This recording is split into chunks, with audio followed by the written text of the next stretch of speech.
오늘 우리에게 주신 하나님의 말씀은 마태복음 21장 1절부터 11절까지입니다. 마태복음 21장 1절에서 11절 우리 함께 읽겠습니다. 그들이 예루살렘에 가까이 가서 감람산 벳바게에 이르렀을 때에 예수께서 두 제자를 보내시며 이르시되 너희는 맞은편 마을로 가라. 그리하면 곧 매인 나귀와 나귀 새끼가 함께 있는 것을 보리니 풀어 내게로 끌고 오라. 만일 누가 무슨 말을 하거든 주가 쓰시겠다 하라. 그리하면 즉시 보내리라 하시니 이는 선지자를 통하여 하신 말씀을 이루려 하심이라. 일렀으되 시온 딸에게 이르기를 내 왕이 내게 임하나니 그는 겸손하여 나귀 곧 멍에 매는 짐승의 새끼를 탔도다 하라 하였느니라. 제자들이 가서 예수께서 명하신 대로 하여 나귀와 나귀 새끼를 끌고 와서 자기들의 겉옷을 그 위에 얹으매 예수께서 그 위에 타시니 무리의 대다수는 그들의 겉옷을 길에 펴고 다른 이들은 나뭇가지를 베어 길에 펴고 앞에서 가고 뒤에서 따르는 무리가 소리 높여 이르되 호산나 다윗의 자손이여 찬송하리로다. 주의 이름으로 오시는 이여 가장 높은 곳에서 호산나 하더라. 예수께서 예루살렘에 들어가시니 온 성이 소동하여 이르되 이는 누구냐 하되 무리가 이르되 갈릴리 나사렛에서 나온 선지자 예수라 하니라. 아멘. 요즘 외신을 접하다 보면요, 미국이란 나라의 세계관이 좀 변한 것 같다라는 인식을 하곤 합니다. 미국이 과거에는 소련이라는 거대한 강대국과 함께 대치하다 보니 자기와 함께 했던 사람들이 자본주의 문화권에 있는 나라들을 미국이 잘 챙겼어요. 큰형님 역할을 하면서 잘 챙기고 소련이 무너지게 되었죠. 소련이 무너지게 되고도 한동안 전 세계 경찰과 큰형님 역할을 하며 미국이 그 일들을 감당했었습니다. 그리고 그게 당연한 것처럼 흘러갔었어요. 최근 들어 근데 이 세계관의 변화가 일어났습니다. 우리가 왜 세계의 경찰, 세계의 큰 형님 역할을 하며 해야 하지? 요 세계관에 대한 변화가 일어났어요. 우리가 마음만 먹으면 세계를 지배할 수 있는데 왜 우리가 그들을 보호해야 하느냐? 세계관이 전환이 되었습니다. 이게 트럼프라는 사람을 대통령으로 만든 세계관이에요. 아마도 트럼프가 대통령이 되면 여러 가지 많은 일들이 세계 이곳저곳에서 일어나게 될 것입니다. 지금 캐나다 트루도 총리가 물러났죠? 그냥 트럼프 대통령이 우리의 51번째 주가 돼서 넌 그냥 우리의 주지사가 되라 라는 이야기를 했죠. 사실 근데 따지면 트루도가 먼저 트럼프를 놀렸어요. 그래서 트럼프가 참고 있다가 대통령 돼서 이제 터트리긴 한 거고, 덴마크도 난리가 났습니다. 그린란드 내놓으라고 하고 있죠. 그러니까 이게 지금 세계 곳곳에서 지금 여러 가지 변화가 미국을 통해서 일어나고 있어요. 많은 전쟁이 일어날 수도 있고 어떻게 전화될지 모릅니다. 근데 제가 이런 말씀을 우리 성도님들에게 드리는 이유는 야, 큰일 났다. 어떡하냐. 염려된다. 여기에 두려워하라는 것이 아닙니다. 예수님께서 제자들을 모아놓고 이렇게 말씀하셨어요. 전쟁 날 거고 기근이 일어날 거고 지진 날 거고 여러 가지 일들이 일어날 거야. 그런데 너희들은 기억해. 그게 마지막 때가 아니니 두려워하지 마라. 이게 하나님의 백성들이 가진 이 세상의 모습이어야 되는 겁니다.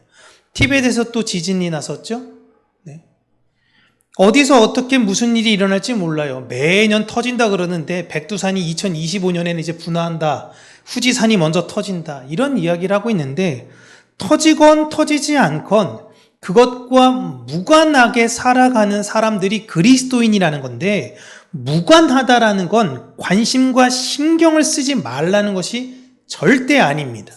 하나님이 교회에게 요구하는 건 교회 자체가 하나님을 가진 믿음으로 두려워하는 이 세상에 진짜 샬롬이 무엇인지를 보여줘야 한다라는 의미예요.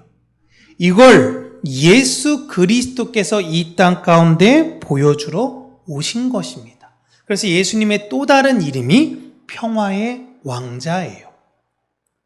자, 그림 하나 보여드리면, 이제 예수님께서 여리고를 지나 벳바게에 이르렀을 때, 보시면 벳바게가, 저는 자꾸 이제 이스라엘 지형을 모르다 보니까 어디서 어디 이동할 때 계속 평지로만 자꾸만 생각을 합니다.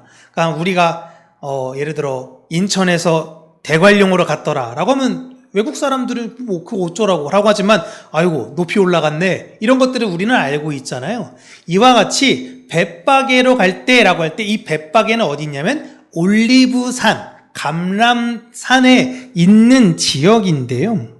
이 벳바게에 이르렀을 때에, 아직 도착하지 않았을 때에 예수님은 제자 2명을 보내서 건너편 있는 마을로 가 나귀와 나귀 새끼가 함께 있는 것을 보고 가지고 오라 라고 말씀을 하십니다. 그걸 보고 누가 왜 당신 뭔데 이걸 가져갑니까? 라고 물어보거든 주께서 쓰신다 라고 하면 보내줄 거다 라며 제자들을 보냅니다.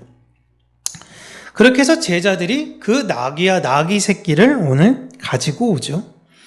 그런데 여러분, 예수님께서, 저는 이 대목을 항상 볼 때마다 궁금했던 게 무엇이냐면, 왜 꼭 예수님은 그냥 걸어 들어가셔도 되는데 나귀의 등을 타서 꼭 예루살렘을 들어가셨냐라는 것과, 그러면 나귀 새끼가 꼭 필요하면 내가 돈을 들여가지고 나귀 새끼를 사면 되잖아요.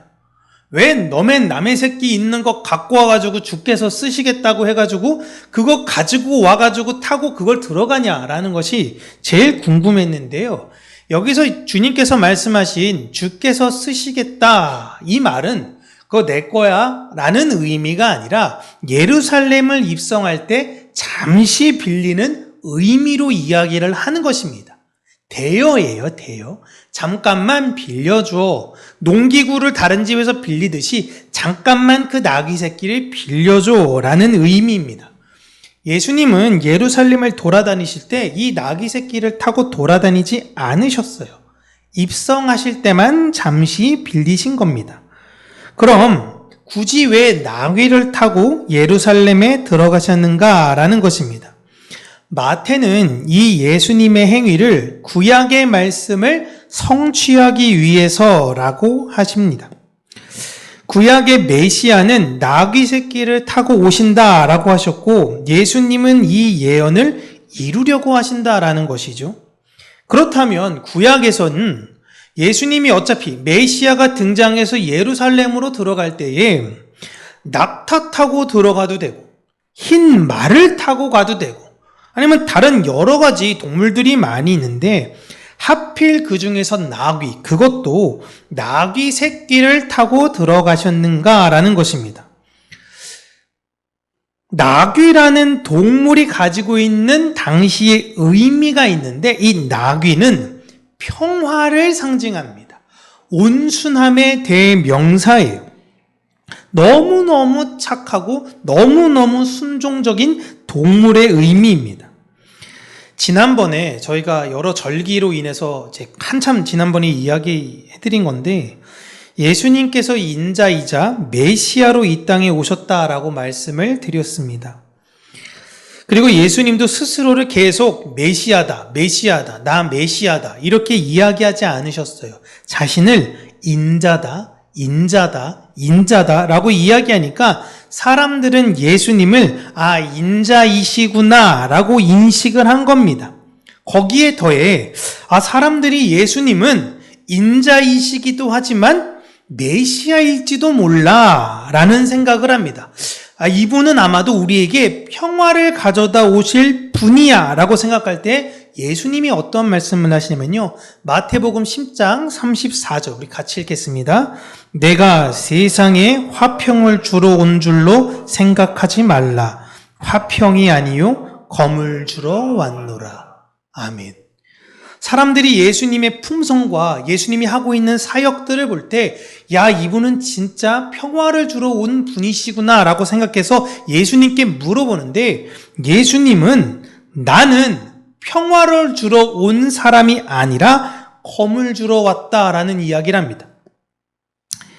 이러니까 사람들은 예수님은 메시아 역할이 아니라 인자의 역할을 하러 오신 분이라고 생각을 한 거예요. 다시 한번 말씀드리면요. 넘겨주시면 인자는 하나님의 일을 하러 온 사람, 그리고 인자가 오고 난 그 다음에 메시아가 와서 인자가 먼저 다 정리하는 거예요. 인자가 다 정리하고 나면 그 뒤에 메시아가 와서 평화를 가져다 준다라고 유대인들은 생각을 합니다. 인자와 메시아를 구분하고 있어요. 근데 예수님은 인자이시면서 본인이 자꾸 인자라고 하니까 인자이시면서 이분이 메시아가 아닐까라고 사람들은 생각했던 거예요. 근데 예수님이 자꾸 나는 화평을 주러 온 게 아니야 라고 하니까 이분은 인자이신가 보구나 라고만 생각을 했던 거예요. 예수님은 분명히 스스로를 메시아적 역할로 오셨는데 이걸 굳이 밝히시지 않고 감추십니다. 자신을 계속 인자라고만 하세요. 그런데 제자들은 예수님이 메시아라는 걸 알았습니다. 베드로가 마태복음 16장 16절에 이 대표적 고백을 하죠. 그런데 그게 실상은 베드로의 고백이 아닙니다. 성령님께서 베드로를 통해서 그런 고백을 하게 하셨다라고 예수님께서 설명해 주세요. 즉 성령님이 아니면 예수님이 메시아라는 비밀을 알 수가 없다라고 말씀하신 거예요. 이게 굉장히 중요한 해석이에요. 그러니까 사람들이 예수님이 메시아입니다 이렇게 말하면 그 사람이 교회인 게 아니에요. 예수님의 신비로움을, 그 비밀을 성령을 통해서 아는 자들이 바로 교회라는 것입니다. 다시 우리가 알고 있는 예수님, 내가 알고 있는 예수님과요, 성령님께서 내 안에 오셔서 가르쳐 주시는 예수님이 달라요. 나는 예수님을 인자라고만 생각했는데 실상 성령께서 내 안에 오시니 그분은 메시아인 거예요. 성령이 아니고서야 예수 그리스도를 절대 메시아로 고백할 수 없는 겁니다. 우리는 우리가 보고 싶은 대로 예수님을 생각하고 해석해요. 예수님을 분명히 아는 것 같은데 모르는 겁니다. 자신의 인생을 걸고 예수님을 아는 것 같이 섬기며 살았던 제자들이요, 예수님께서 잡히시던 그날 밤에 다 도망갑니다. 다 도망가요. 그러나 성령께서 그들에게 예수님을 바로 알려주십니다. 분명히 알았어요, 예수님을. 예수님을 알았는데 도망갔습니다. 별 차이가 없는 사람이에요. 근데 성령님이 그들에게 오셔서 예수님을 알려주시자 예수님이 곁에 계시지도 않는데 담대해진 것입니다. 비밀을 알았기 때문이에요. 진리라는 건요, 여러분, 이 땅의 어떤 글자적인 것에 있는 것이 아닙니다. 어떤 형상에 있지 않아요. 그 글자로 담아낸 게 율법이고 형상으로 담아낸 게 성전입니다. 율법과 성전은 진리를 담아내는 그릇에 불과하지 진리 그 자체가 아니에요. 이 성경이 왜 우리에게 귀중한 것이냐? 이 성경 자체가 비싸고 이런 의미가 아니라 이 안에 담겨있는 성령을 통해 적혀진 예수 그리스도의 그 비밀을 담아내고 있기 때문에 귀한 거예요. 그거 아니고서야 이걸로 여러분 가다가 벌레 보이면 던질 수도 있죠. 물론 저야 그냥 때려잡을 수도 있지만 무서운 사람들은 책이 없어, 무거운 게. 그럼 성경책 던질 수도 있는 거예요. 너무 무서우니까. 그런다고 해서 갑자기 하나님께서 불경한지고 감히 성경을 던지다니 네 삼족을 멸하겠다. 하나님이 그러실 분이 아닌 겁니다. 그런데 유대인들은요, 율법과 성전이 그 진리라고 생각했어요. 그 진리 그 자체라고 생각했습니다. 그 율법과 성전의 상징인 예루살렘에 인자이신 예수님께서 들어가시면 이제 무너졌던 우리의 것들이 회복될 그 힘을 기대했던 거예요. 그런 사람들의 인식 속에 예수님은 폼나게 흰색 말을 타고 등장하시면 얼마나 멋있겠습니까? 개선장군처럼 제자들까지 다 포함해가지고, 자, 치료해준 사람, 자, 한 데나리온씩만 내세요 했어도 여러분 말 100필은 더 살 수 있어요. 응? 예수님은 힘을 상징하는 말이 아닌 평화를 상징하는 나귀, 그것도 새끼를 타고 예루살렘에 들어가십니다. 나는 율법과 성전이 진짜 말하고자 하는 그 평화, 하나님께서 하나님 백성들에게 너희들은 평화야, 너희들은 평화로서 나의 평화를 이방에게 보여줘야 돼. 그 평화를 잃어버린 유대인들에게 진짜 평화가 무엇인지를 가져다 오는 존재임을 보여주신 거예요. 자신의 비밀스러운 메시아적 사명을 모든 이들 앞에 공개하셨습니다. 마태가 인용하고 있는 스가랴 9장 9절의 내용은 시온에 따라 크게 기뻐할지어다, 예루살렘에 따라 즐거이 부를지어다. 보라, 내 왕이 내게 임하시나니 그는 공의로우시며 구원을 베푸시며 겸손하여서 나귀를 타시나니 나귀의 작은 것 곧 나귀 새끼니라. 예수님은, 메시아는 힘으로 이 세상을 지배하는 자가 아니라 공의롭고 겸손하셔서 너희들의 아픔을 이해하는 분으로 오신다라는 겁니다. 이게 너무 중요한 게요, 우리가 매번 찬양과 고백하는 게 뭐예요? 예수 닮기를. 예수 닮게 하여 주시옵소서. 그 예수 닮는 게 뭡니까? 이방들아 기뻐하라. 교회가 너희들에게 갈 테니 교회는 공의로우며 겸손해서 너희들의 아픔을 이해해 줄 수 있는 곳이다. 그러한 자들이다 라는 것입니다.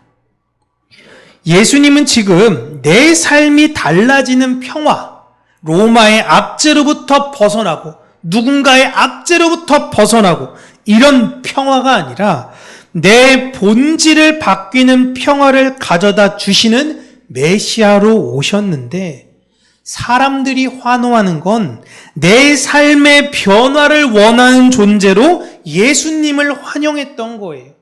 오늘날 기독교가 똑같은 처지에 있는 겁니다.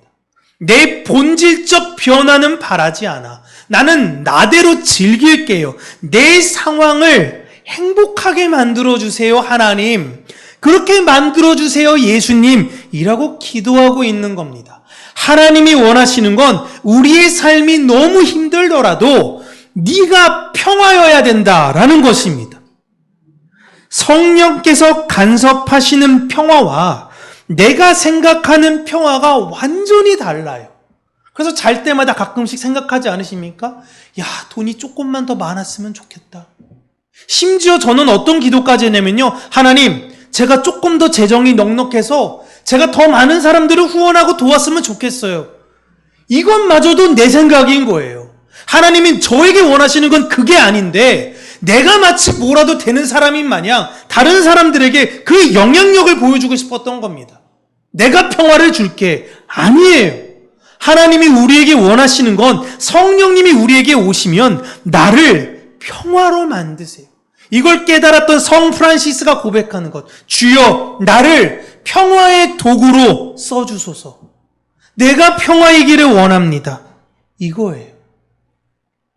이것을 우리가 알아야 합니다. 예수님을 따르는 것이 진짜 평화인데 그 평화가 이 세상에서는요, 흡사 십자가를 지는 것과 같아 보여요. 그래서 세상에선 크리스찬들을 볼 때 혀를 찹니다. 예수 믿으면 뭐해? 어휴, 예수 그렇게 열심히 믿었더니 겨우 그거야? 그거 하려고 예수 믿어? 라고 손가락질 받아요. 그들이 볼 땐 크리스찬들의 삶은 기피하고 싶을 수 있어요. 원하지 않아요. 그들이 원하는 평화는 그게 아니에요. 평화는 내가 부유하고 내가 복받고 잘 되는 것이 평화입니다. 트럼프가 대통령이 돼서 막 다른 나라 걸 뺏을 거예요. 다른 나라 사람들이 볼 때는 이건 전쟁이잖아요. 근데 미국인들이 볼 땐 이건 뭐예요? 평화예요, 평화. 너무 큰 평화. 이제 일 안 해도 돼요? 그냥 야 그래 매달 100만 원씩 넣어줄게. 아 너무 행복해. 내가 희생해서 다른 사람이 잘 되는 것을 이 세상은 평화라고 부르지 않습니다. 그런데 성령님이 임하시면요, 어떤 이상한 능력이 나타나서 그들이 나귀를 타신 예수를 본받아 자신이 누리고 있는 이 평화, 세상 그 누구도 빼앗을 수 없는 평화를 다른 이들에게 보이며 전하는 역할을 하게 돼요. 누가 봐도 평화가 없어야 되는 사람인데 누가 봐도 저 사람은 불만을 가져야 되는데 그에게선 평화가 나오더라라는 것입니다. 그런데 지금은 거꾸로가 됐죠. 교회 안에 평화가 실종된 것 같아요. 그래서 밖에 나가서 열심히 예수를 전합니다. 예수 믿으세요. 예수 믿으세요. 근데 그들이 뭐라고 얘기합니까? 너나 잘하세요. 너 진짜 평화롭냐?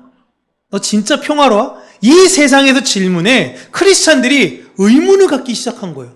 아, 내가 진짜 평안했나? 내가 진짜 평화한가? 내가 원했던 평화가 무엇이지? 교회가 힘든 상황 속에서 어떠한 상황 속에서도 평화로울 수 있는 이유는 내가 잘나서가 아니라 내 안에 나는 없고 성령님이 계시기 때문이며 나는 나의 이 환경 가운데선 나에게 최선의 것을 하나님이 뽑아내실 거라는 걸 신뢰하기 때문이에요. 우리는 이 세상에 멋들어진 말 타고 다니는 사람들이 아니라 나귀 새끼를 타고 있는 사람들입니다. 화려하고 멋있는 말을 타며 세상을 호령하는 사람들이 아니에요. 하나님의 평화로 살아가는 사람들입니다. 예수님은 진리를 알려주시기 위해 그들이 진리라고 믿는 율법의 핵심인 성전에 있는 곳으로 직접 들어가십니다. 눈에 보이는 것이 진리가 아니라는 거예요. 우리는 눈에 보이지 않는 평화를 가져다 주는 사람들이에요.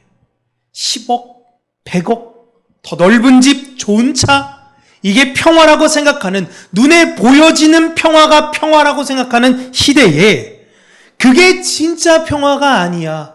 너에게 그 돈이 사라지면 다시 너는 불안할 거야. 혹은 또 그것보다 더 큰 걸 얻지 못했을 땐 불안해할 거야. 우리는 흔들 수 없는 평화를 가지고 살아야 돼. 그런데 그 사람들이 평화를 전하는 사람들을 보면요, 놀랍게도 또 그게 눈에 보입니다. 평화로운 사람들은요. 많은 사람들이 돈이 없어도 괜찮아요. 전 주님만 있어도 돼요. 근데 실제 돈이 없어 봐야 그 사람의 진짜 모습이 나와요. 세상 다 무시해도 괜찮아요. 전 주님만 있으면 괜찮아요. 진짜 무시받아 봐야지 하는 거예요. 나밖에 없다라고 느꼈을 때, 진짜 외로움을 느꼈을 때 아는 겁니다. 진리는 놀랍게도 예수님이 사라지고 나서 알게 돼요. 제자들이 예수님과 함께 있을 땐 진리와 함께 있는 줄 알았는데 예수님이 도리어 계시지 않을 때 진리 안에서 무장하게 되었습니다. 그리고 그것이 더 유익하다라고 예수님께서 말씀하셨어요. 고난 속에 하나님 진짜 어디 계십니까? 왜 내 삶을 이런 곳에다 두십니까? 라고 외칠 때 내가 진짜 어떤 사람인지가 보여지는 것입니다. 거기서부터 시작하는 거예요. 야곱의 시작이 어디서부터입니까? 하나님 언제까지 날 이렇게 버릴 거냐라는 거예요. 언제까지? 천사가 나타나, 사실 천사라고 이야기하지만 하나님 본인이시죠. 씨름을 하잖아요. 나를 축복해 줄 때까지는 난 절대 놓지 않겠다. 그러자 하나님은 환도뼈를 치십니다. 다시 한번 말씀드리면 한 다리 저는 게 아니에요. 양쪽 다리 다 저는 거예요. 거기서부터가 시작이에요. 거기서부터. 내 주변의 평화를 위해 사람들은 예수님을 믿는다고 생각해요. 교회 가면 마음의 평안을 얻고. 예수 믿는 자들에게는 도리어 그런 평화가 아니라 겁이 찾아옵니다. 그렇게 내가 원했던 평화와 하나님이 주시려고 하는 평화의 차이를 우리는 알아야 해요. 하나님의 뜻이 이거였구나. 내가 이런 걸 붙잡고 있었구나. 라는 걸 알아야 됩니다. 성령이 함께한 자들에게는 진짜 평화가 무엇인지를 알게 돼요. 내가 알고 싶지 않아도요, 성령께서 내 안에 그 평화를 주십니다. 저는 우리 교회가 여러분 평강교회 아닙니까? 평강교회. 말 그대로 진짜 평강이 무엇인지를 알기를 원해요. 하나님이 복 주셨어. 나 이번에 로또 돼가지고 이사가. 그래, 좋겠다. 라고 이야기하면 속으로 질투하는 게 아니라, 그냥 기도해 주는 거. 머지않아? 그가 다시 또 어려운 일이 생겼을 때, 결국엔 나 그것 때문에 어려움 겪었어 할 때, 그냥 같이 울어줄 수 있는 거. 그것이 평강이 아닌 걸 알았으면 됐어. 라고 말할 수 있는 여유와 그 안에 확신. 그렇게 왕자로, 평화의 왕자로 사셨던 예수님을 닮아 아무도 흔들 수 없는 평화. 정말 그 진리 자체로 살게 되는 우리 모두가 되기를 주님의 이름으로 축복합니다. 기도하겠습니다. 살아계신 하나님 아버지,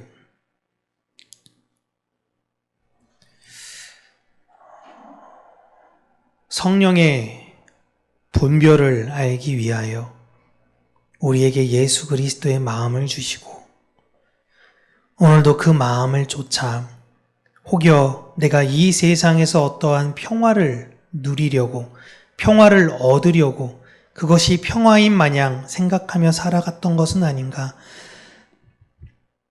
다시금 나 자신을 비춰보며 참된 평화는 오직 성령께서 우리에게 말씀하신 예수 그리스도의 십자가를 바라보라 라는 것밖에 없음을 우리가 기억하게 하여 주시고 오늘도 이 땅 가운데 예수님께서 사명을 맡긴 자로 우리에게 부르신 바 그 소명들을 묵묵히 감당해 나아가며 이 땅에 평화가 없는 자들에게 평화를 전하고 그 평화 안에 참된 안식을 전하는 우리 평강교회 모든 성도님들이 되게 하여 주시기를 간절히 원합니다.